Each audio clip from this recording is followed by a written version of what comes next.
Okay, तो इस session के अंदर हम कवर करते हैं how to connect WinForm C sharp application to local database. सही है। तो हमारे पास माइक्रोसॉफ्ट विजुअल स्टूडियो के अंदर एक लोकल डेटाबेस होता है जिसके अंदर भी हम सारे जो है एसक्यूएल के या आपके जो अदर डेटाबेस आप बनाते हो उनके अंदर जितने भी ऑपरेशन परफॉर्म करते हैं, फॉर एग्जांपल टेबल बनाते हैं या उसके अंदर इंसर्शन, स्ट्रक्चर, डिलीशन, अपडेशन, सारी चीजें करते हैं ना, वो सारी चीजें जो आप एसक्यूएल सर्वर के अंदर कर सकते थे वो आप डेटाबेस या लोकल डेटाबेस के अंदर भी कर सकते हो। सही है। तो लोकल डीबी के अंदर हम कैसे कनेक्शन करते हैं या कैसे कनेक्ट करते हैं हम किसी विनफॉर्म एप्लीकेशन को विथ लोकल डेटाबेस, तो इस सेशन के अंदर वो कवर करते हैं। तो कनेक्ट विथ लोकल डीबी, ठीक हो गया। तो यहां पे हम आते हैं, ऑलरेडी यहां पे कनेक्शन बना हुआ है, मैं उसको डिलीट कर देता हूं, हमें इसकी जरूरत नहीं है। ठीक हो गया। अब सबसे पहले मैं क्या करूंगा, यहां पे आके, ठीक, आप अभी जो है डेटा कनेक्शंस के अंदर नहीं जाओगे, हमने पहले पढ़ा था एसक्यूएल सर्वर के साथ आप कैसे कनेक्शन करते हो, है ना। तो सबसे पहले क्या करोगे, यहां पे आओगे, इस प्रोजेक्ट के ऊपर राइट क्लिक करो, आप उसके बाद जाओगे ऐड के अंदर, और ऐड के बाद यहां पे जाओगे आप कहां पे, न्यू आइटम के अंदर। समझ में आ रहा है। न्यू आइटम पे जाके क्लिक करोगे तो यहां पे हमारे पास बहुत सारी चीजें आती हैं, विनफॉर्म, विजुअल सी शार्प के आइटम, ये सारे हैं, है ना। कोड के कुछ अलग से आपके आइटम है। हमें जाना है डेटा के अंदर। कहां पे, डेटा के अंदर। डेटा के अंदर जाओगे, यहां से आप सिलेक्ट करोगे सर्विस बेस्ड डेटाबेस। समझ में आ रहा है। ठीक है। तो हम इस पे क्लिक करेंगे और यहां पे आके हम इसका नाम रख देंगे, जो भी आप डेटाबेस का नाम रखना चाह रहे हो। मैं इसका नाम रख देता हूं यूजर डीबी। समझ में आया। अब जैसे आपने ऐड किया तो यहां पे आपको एक फाइल शो हो जाएगी यूजर डीबी की। ठीक है, ये क्रिएट हो रही है। देखें, हमारे पास ये यूजर डीबी की एक फाइल है जो आपको शो हो जाएगी। Just a minute. ठीक है, ये देखें, शो हो रही है यहां पे यूजर डीबी। क्लियर। अब इस यूजर डीबी के अंदर आपका ये डेटाबेस बना हुआ है, एमडीएफ फाइल है ना। ठीक है, ये आपके डेटाबेस की, आपके मायस्क्यूएल डेटाबेस के, सॉरी एसक्यूएल जो भी आप यूज करते हैं उसके अंदर आपके डेटाबेस की एक्सटेंशन ये होती है। अब यहां पे आपका ये डेटाबेस है जो बन चुका है।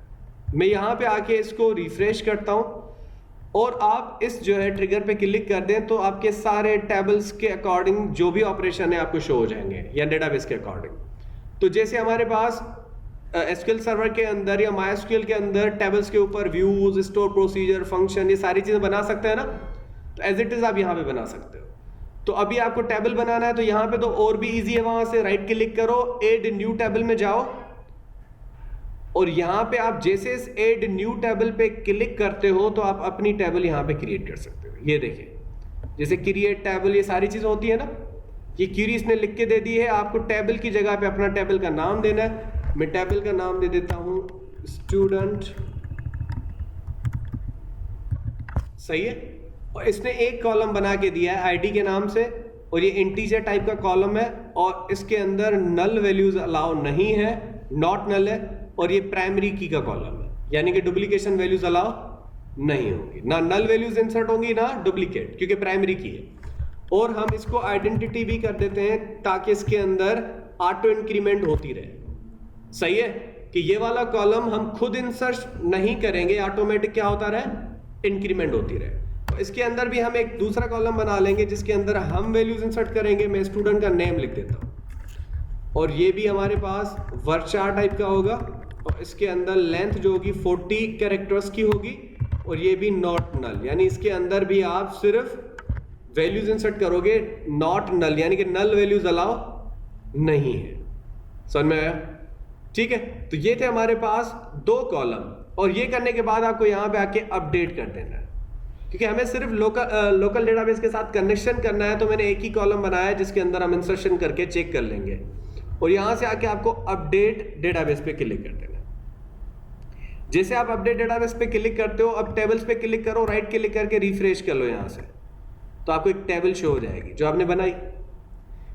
तो इस पे राइट क्लिक करके आप यहां पे शो टेबल डेटा में जाओ और आपको टेबल का स्ट्रक्चर पूरा शो हो जाएगा। शो हो रहा है, देखें, सही है। अब आपकी आईडी का कॉलम है और ये आपके स्टूडेंट के नेम का कॉलम है, सही है। तो जैसे हम एसक्यूएल सर्वर मैनेजमेंट स्टूडियो को यूज करके एसक्यूएल सर्वर के अंदर हम क्या बनाते थे, एक स्ट्रक्चर बनाते थे डेटाबेस की टेबल्स का, वही काम हम लोकल डेटाबेस के अंदर कर रहे हैं, सही है। अब मैं क्या करूंगा, यहां पे इस फॉर्म पे आता हूं और फॉर्म के ऊपर राइट क्लिक करके, या सबसे पहले इसके अंदर कुछ कंट्रोल ऐड करवा ही देते हैं, एक बटन और एक टेक्स्ट बॉक्स, जैसे हमने पहले किया था, एक बटन, ठीक है। ये दो कंट्रोल काफी है हमारे लिए। हम इस टेक्स्ट बॉक्स के अंदर जो भी वैल्यू देंगे और बटन पे क्लिक करके चेक कर लेंगे कि इंसर्ट हो रहा है। अगर इंसर्ट होगा तो कनेक्शन हो गया, अगर नहीं होगा तो हमारा कनेक्शन नहीं हुआ, सही हो गया। अब सबसे पहले क्या करना है, यहां पे आके आपको पता है हमें क्या ऐड करना पड़ता है, रेफरेंस ऐड करना पड़ता है। रेफरेंस पे राइट क्लिक करो, यहां से ऐड रेफरेंस पे जाओ और यहां पे आके हमारे पास है कॉन्फ़िगरेशन मैनेजर, ठीक है। तो ये याद रहे, पहली जो आपकी नेम स्पेस है ये इंस्टॉल वाली नहीं, समझ में आ रहा है। तो आपको फर्स्ट नेम स्पेस के ऊपर या आपके इस रेफरेंस के ऊपर क्लिक करना और यहां से आके ऐड कर देना, ठीक है। तो ये रेफरेंस हमारे पास ऐड हो चुका है।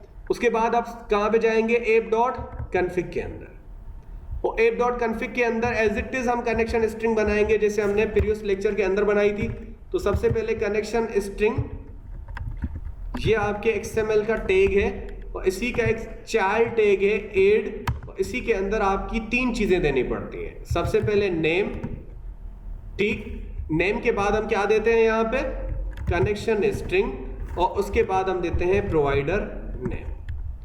अब इन तीन एट्रीब्यूट्स के अंदर आप वैल्यूज क्या दोगे, सबसे पहले कनेक्शन स्ट्रिंग का नाम आप जो भी रखना चाह रहे हो आपकी मर्जी है, मैं रख देता हूं डेमो कर देते हैं, बस काफी है, सही है। डेमो रख दिया। उसके बाद कनेक्शन स्ट्रिंग के अंदर आप क्या पास करोगे, कनेक्शन स्ट्रिंग के अंदर आप जो आपने अभी लोकल डेटाबेस के अंदर एक डेटाबेस बनाया है ना, इस लोकल डेटाबेस के ऊपर जैसे क्लिक करोगे तो इस पे क्लिक करने से यहां पे आपको क्या शो हो जाएगी, एक कनेक्शन स्ट्रिंग। इस पे डबल क्लिक करके सिलेक्ट करके कॉपी करो और कनेक्शन स्ट्रिंग के अंदर पेस्ट करो, ठीक है। लेकिन अभी आएंगे इसके अंदर डबल कोट्स, श्योर है। तो जो एक्स्ट्रा डबल कोट हैं आपके पास दो होंगे, वो आपको इसी कनेक्शन स्ट्रिंग से रिमूव करने पड़ेंगे, ये रहा, बस, क्योंकि आपको पता है डबल कोट के अंदर डबल कोट अलाउ नहीं है। तो ऐसे हमने कनेक्शन स्ट्रिंग दे दी और हम क्या यूज कर रहे हैं, एसक्यूएल लैंग्वेज को यूज कर रहे हैं। तो यहां पे आके आपको कौन सी नेम स्पेस देनी है, system dot data dot SQL client, समझ में आया। तो प्रोवाइडर नेम यानी कि जो प्रोवाइड कर रहा है ये सारी चीजें। अच्छा, यहां पे अगर आप इस कनेक्शन स्ट्रिंग के अंदर आते हो तो अभी डेटा सोर्स के अंदर क्या आ रहा है ये देख लें, अभी लोकल डेटाबेस का नाम आ रहा है, समझ में आ रहा है। पहले क्या आता था, जो हम वहां से डेटाबेस का नाम देते थे, समझ में आया। तो हमारे पास यहाँ पे MySQL के जो है हमारे पास SQL का जो लोकल DB का नाम है सर्वर का, वो सर्वर नेम आपको यहाँ पे शो हो रहा है। उसके बाद यहाँ पे हमारे पास जो फाइल है उसका पाथ यहाँ पे आ रहा है, देखें, अटैच DB फाइल नेम।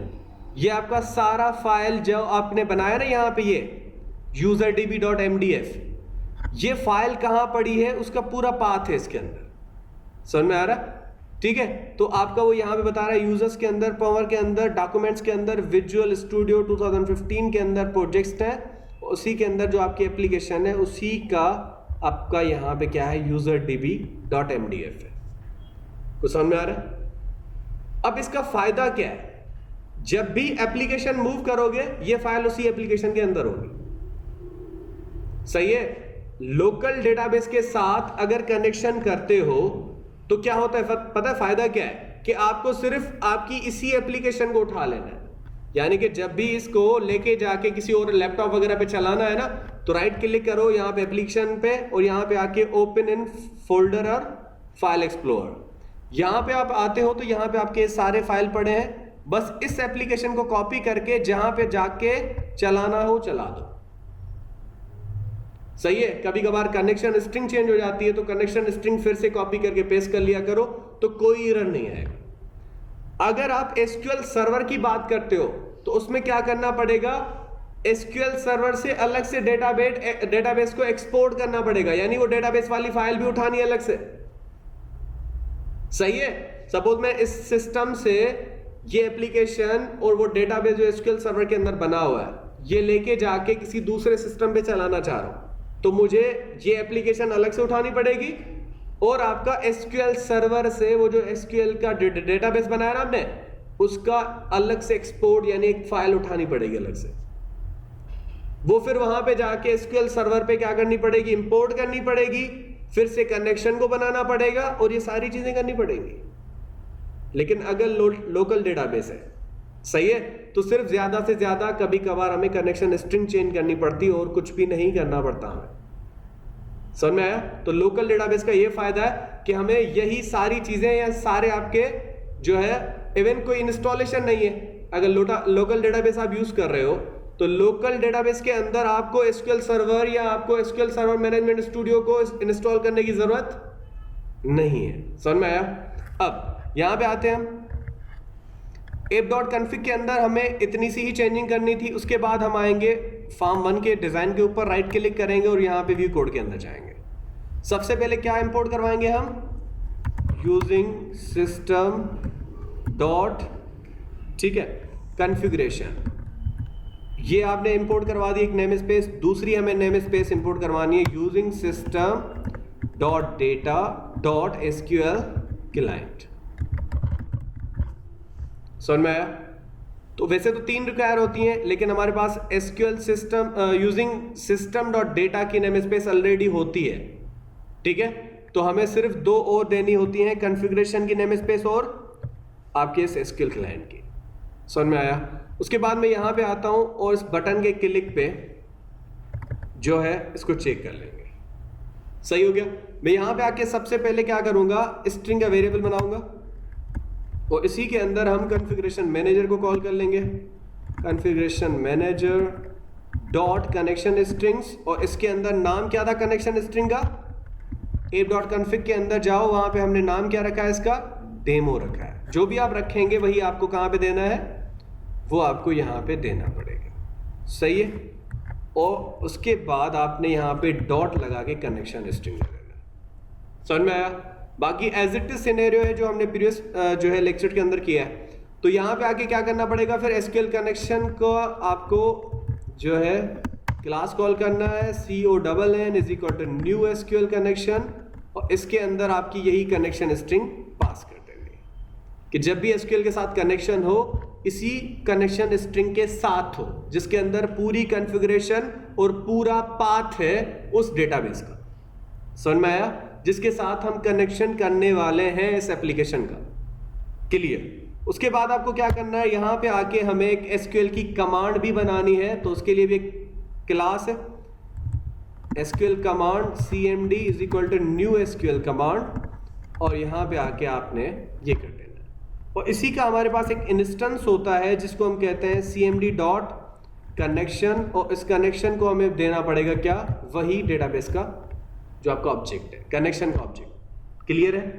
ये करने के बाद आपकी क्यूरी लिखनी पड़ेगी। तो मैं इसके अंदर cmd डॉट टेक्स्ट, यानी कि जो भी आप क्यूरी लिखने वाले, तो इसके अंदर हम इंसर्शन के लिए क्या क्यूरी लिखेंगे, यहां पे आके मैं लिखता हूं इंसर्ट इनटू, टेबल का नाम क्या था, स्टूडेंट। टेबल का नाम क्या है, देखें स्टूडेंट है ना। तो यहां पे आके क्या लिखेंगे, स्टूडेंट, सही। फिर लिखेंगे वैल्यूज। वैल्यूज लिखने के बाद आप यहां पे आके यूज कर लोगे पैरामीटराइज क्वेरी। हमने प्रीवियस के अंदर वैसे ही डायरेक्ट करवाया, अभी हम पैरामीटराइज क्वेरी को यूज कर लेते हैं। पैरामीटराइज क्वेरी के अंदर आपको नंबर ऑफ कॉलम बताने पड़ते हैं @ सिंबल के साथ। समझ में आ रहा है भाई? देखें, जब भी आपने एसक्यूएल सर्वर की चीजें पढ़ी होती हैं तो यहां पे हम क्या करते हैं, सबसे पहले जब आप कोई चीज इंसर्ट करवाते हो तो उसके 2 तरीके होते हैं, इंसर्ट इनटू, फिर टेबल का नाम होता है, जैसे यहां पे यूजर डेटा है ना, फिर आप क्या देते हो, वैल्यूज देते हो, ऐसा ही है ना। वैल्यूज के बाद आप यहां पे आके जो भी नंबर ऑफ वैल्यूज होती हैं वो आप दे देते हो।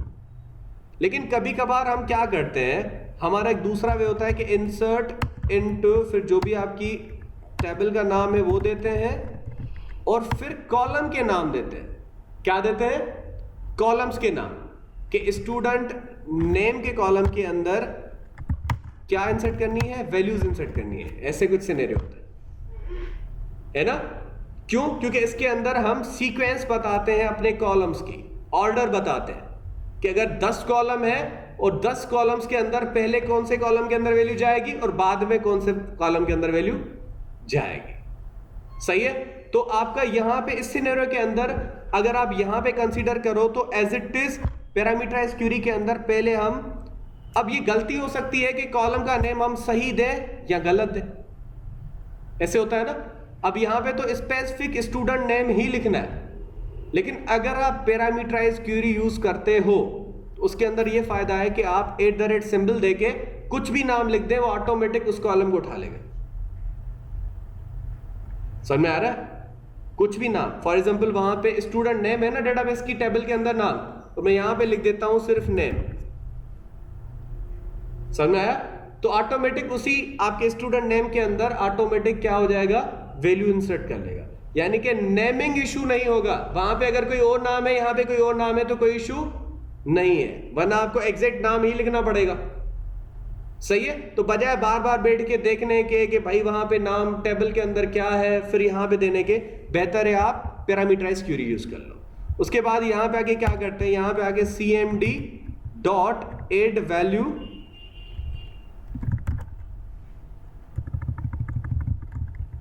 सॉरी पैरामीटर्स लिखेंगे, dot add with value. Sure है जी? उसके बाद यहां पे आके आपको क्या करना है, इसके 2 पैरामीटर होते हैं एड विथ वैल्यू के अंदर। 2 पैरामीटर देखें क्या है, पहला स्ट्रिंग पैरामीटर नेम दो और ऑब्जेक्ट की वैल्यू दे दो, है ना, कि पहले वो आपका कॉलम नेम बताओ जिसके अंदर आपने वैल्यू इंसर्ट करनी है। तो मैं यहां पे डबल कोट के अंदर बता दूंगा @नेम। इस नेम के अंदर मुझे क्या ऐड करना है, अच्छा ये आपको एग्जैक्ट देना है जो आपने ऊपर पास किया है। ये जो आपने पास किया है ना, कुछ भी हो, जरूरी नहीं कि डेटाबेस का जो नाम है आपके वो दे दे, नहीं, कुछ भी दे दे।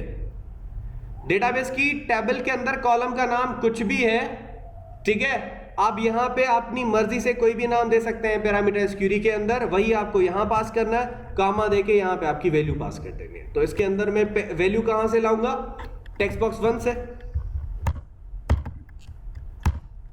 समझ में आया कि इस कॉलम के अंदर जो वैल्यू आएगी वो यहां से आएगी। सही है?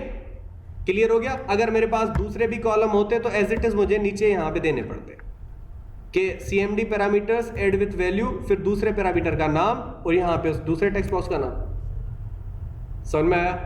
ये करने के बाद यहां पे आके आपको क्या करना है, ठीक है, ओके।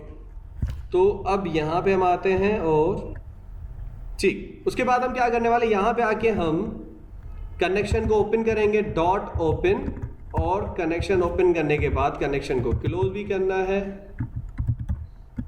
और इन दोनों के बीच में हमें एक इंटीजर टाइप का वेरिएबल बना देना है। इंटीजर रो काउंट करेगा, जो याद है, सही। उसके अंदर हम जो है cmd dot execute non query. समझ में आया कि ये जो हमारी cmd है इसको हमें क्या करना पड़ेगा, यानी इस कमांड को हमें एग्जीक्यूट भी करना है। तो एग्जीक्यूट जब करेंगे तो रो काउंट के अंदर जाहिर है या तो 1 रिटर्न होगा या तो 0 रिटर्न होगा।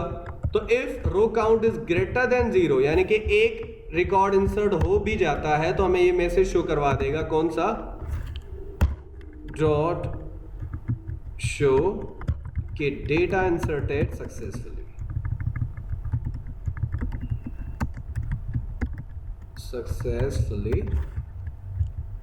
ठीक है, वरना एल्स के अंदर आके बताए कि डेटा नॉट इंसर्टेड सक्सेसफुली। सही है? तो अगर डेटा इंसर्ट हो जाता है तो हमारा कनेक्शन बन गया होगा, वरना हमें ये क्या बता देगा, एक एरर बता देगा। क्लियर है?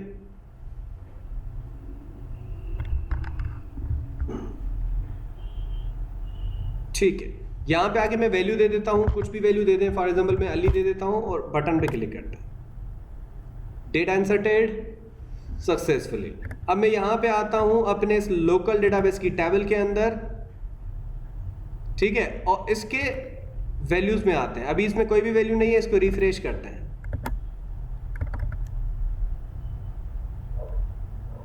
देखें क्या आ चुका है, 1 आईडी और अली।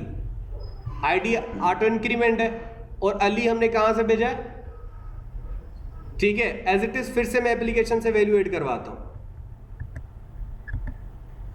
ठीक है। मैं इसको एग्जीक्यूट करता हूं और 2-3 और वैल्यूज इंसर्ट करवा देते हैं ताकि हमें पता चले कि वैल्यूज इंसर्ट हुई हैं या नहीं हुई। मैं यहां पे आके अहमद फिर ऐड करवाते हैं, ठीक है, फिर हम करवा देते हैं सलमान,